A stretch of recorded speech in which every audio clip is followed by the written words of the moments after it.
Estabelecendo mais uma edição da Sessão TV Atende, a minha convidada de hoje é a advogada Juliana Gonzalez. Juliana, seja muito bem-vinda à Sessão TV Atende. Olá, João. Muito obrigada. Eu que agradeço a oportunidade de estar aqui. Juliana, vamos falar hoje sobre o Junho Violeta. Para quem tem caso entender, o que é o Junho Violeta? Então, o Junho Violeta, ele é um mês que é feita uma campanha. Essa campanha, ela existe desde 2006, tá? E ela é uma campanha mundial, ela foi instituída pela ONU para conscientização em relação à violência contra o idoso. Você acha que é uma campanha importante isso? Existe muita violência contra o idoso? Quando a gente fala violência, não é só física, né? Sim, a gente fala de todos os tipos de violência, seja violência física, seja violência financeira, seja violência verbal, emocional. E, infelizmente, nós temos, né, muitos casos de violência contra o idoso. Foi verificado que durante a pandemia esses casos aumentaram e o Brasil é um dos países. E a gente vê que é uma questão mundial, né? Tanto que a ONU, né, o dia 15 de junho é o dia da conscientização. Então, aí foi instituído o Junho Violeta, para conscientização a respeito disso. Infelizmente, nós temos muita questão de violência contra o idoso. A financeira é a maior? Não dá pra gente avaliar mensurar assim, qual seria a maior.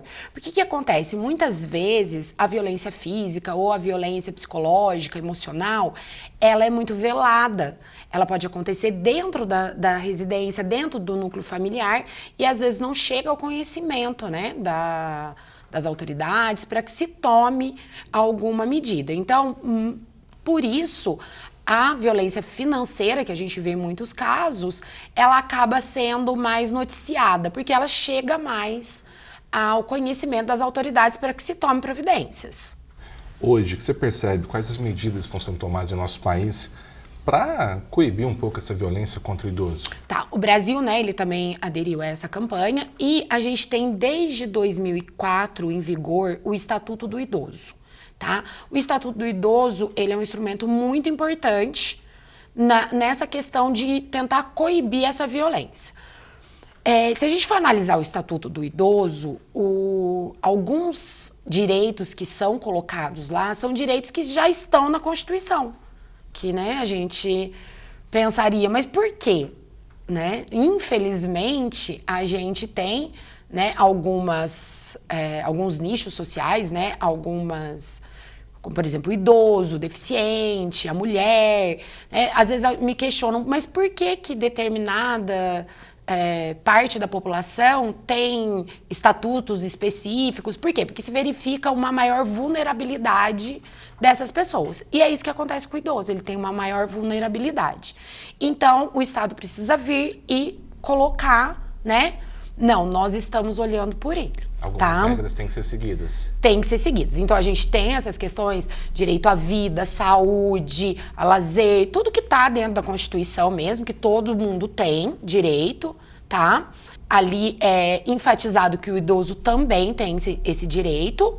Uma outra questão que a gente também tem que ficar atento, que a responsabilidade em relação ao idoso, todos nós temos responsabilidade, tá? O Estado tem responsabilidade, a sociedade tem responsabilidade, a família tem responsabilidades. Então, a gente tem que olhar com mais carinho para essa população, tá? O Estatuto, ele coloca o idoso a partir de 60 anos. Vamos colocar que é jovem, né? E da onde que vem, né, esses 60 anos? Esses 60 anos é a OMS que determina, né, que países em desenvolvimento, o idoso é a partir de 60 anos e países desenvolvidos, 65. A gente tem projeto de lei tramitando para aumentar mulher 62 e homem 65. Isso tudo tem uma interferência em relação à expectativa de vida, que vai aumentando. E a gente hoje tem a população idosa considerável, né?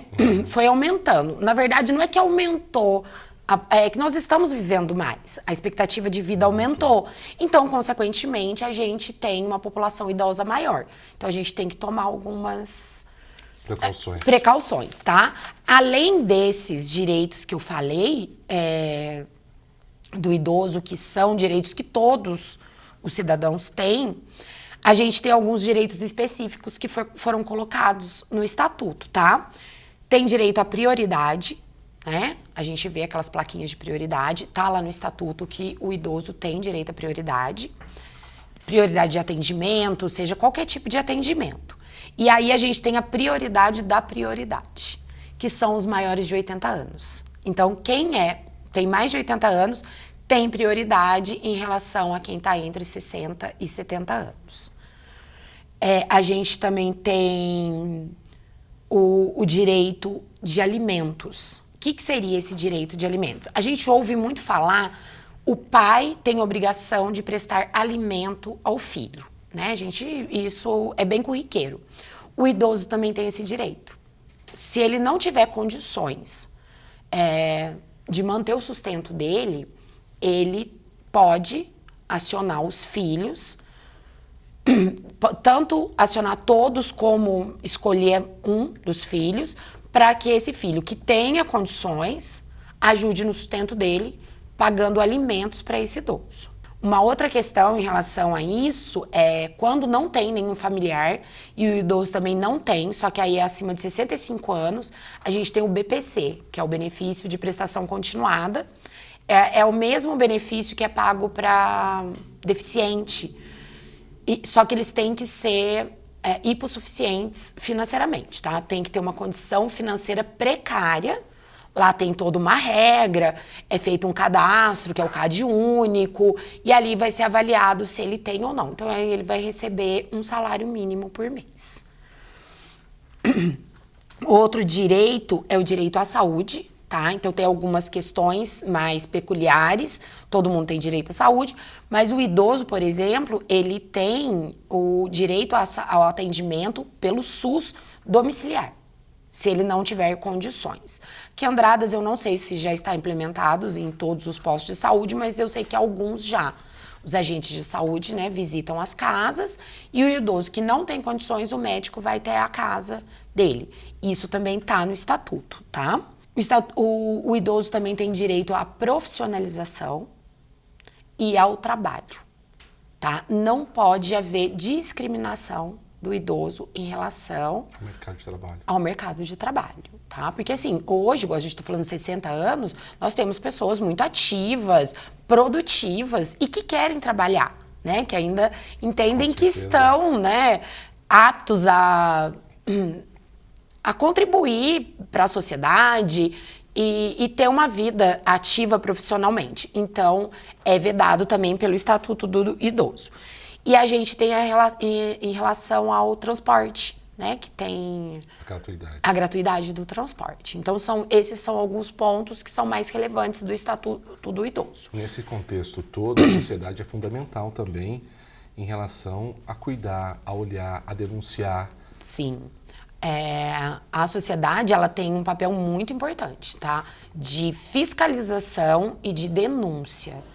Porque muitas vezes, igual eu falei, dependendo do tipo de violência que é sofrida, às vezes o idoso não consegue pedir ajuda e então a população tem essa obrigação, né? A sociedade tem uma obrigação com o idoso para que ele possa, né, ter todos os direitos preservados e então a questão da denúncia, a questão de observar, entendeu? O vizinho, se tem alguém, se você tem conhecimento de algo, para que se faça esse tipo. Então é muito importante. Como que eu faço a denúncia? Tá? A gente tem o Disque 100, que é um canal direto que você pode fazer a denúncia. Nós temos o CREAS, um conselho, né, municipal, que ele faz acompanhamento desses casos através de denúncia. Nós temos o Ministério Público. A OAB Andradas, ela tem uma comissão do idoso, então, se for necessário, também pode buscar essa comissão do idoso, indo até a sede da OAB, que fica em frente ao fórum, e buscar orientações a respeito disso. Mas uma questão que é muito importante, João, é se o idoso estiver sofrendo algum tipo de violência, assim, imediata, que pode estar colocando em risco a saúde, a integridade física ou até mesmo a vida dele. Então, nesses casos, é a Polícia Militar, tá? É o 190, entrar em contato. Por quê? Porque a Polícia Militar, ela vai poder agir imediatamente, né? Dá uma resposta rápida. É uma resposta rápida. Ele tem o poder de polícia, o poder de chegar, efetivamente fazer algo naquele momento, de uma forma rápida. E não só uma questão de investigar, porque a denúncia vai ter... Vai ser uma investigação, tem todo um procedimento. Então, se for algo que está acontecendo imediatamente, que aquela pessoa está sofrendo algum risco iminente em relação à integridade física, saúde ou até mesmo à vida, então é importante que se chame a Polícia Militar. E no caso de golpes, como que funciona? Tá, o golpe, o que acontece? O idoso, ele... A gente tem que entender que o mundo... Né? Ele sempre está em movimento, então a gente está mudando, então o que acontece? Infelizmente os crimes também mudam. A gente hoje tem internet, a gente tem WhatsApp, então a gente tem novas modalidades de crimes e os idosos não estão acostumados com isso. E principalmente aqui em Andradas, é uma cidade pequena, a gente até alguns anos atrás conhecia todo mundo, então tem um vínculo de confiança. E a gente hoje tem que acabar desconfiando, tá? Então, devido a essa confiança que o idoso tem no outro, então eles estão mais suscetíveis a esses golpes, tá? Algumas orientações em relação à prevenção, o que seria? Não passar nenhum tipo de informação, seja por WhatsApp, seja por telefone, seja pessoalmente. Se for abordado por alguém que você não conhece, não passar o endereço, não passar informações, não passar números de documentos, telefones. Por quê? Porque com essas informações você pode sofrer um golpe. Outra questão importante também é que a gente, assim, aquela máxima, né? Quando a esmola é demais, o santo desconfia. Tá? Então, assim, se vier com algo muito vantajoso, desconfie. Inclusive, não só assim em relação, vamos colocar, a gente vê alguns golpes, olha, eu tenho esse cheque, você troca esse cheque para mim, o cheque é de 10 mil, mas você só me dá 5. E tem também em relação à prestação de serviço. Né? A gente vê que acontece muito, alguns prestadores de serviço, que os idosos acabam contratando aquele serviço e não tendo serviço de acordo com o que ele esperava. Então, em relação à prestação de serviço, o que a gente orienta? Que a pessoa busque informações, referências a respeito daquilo.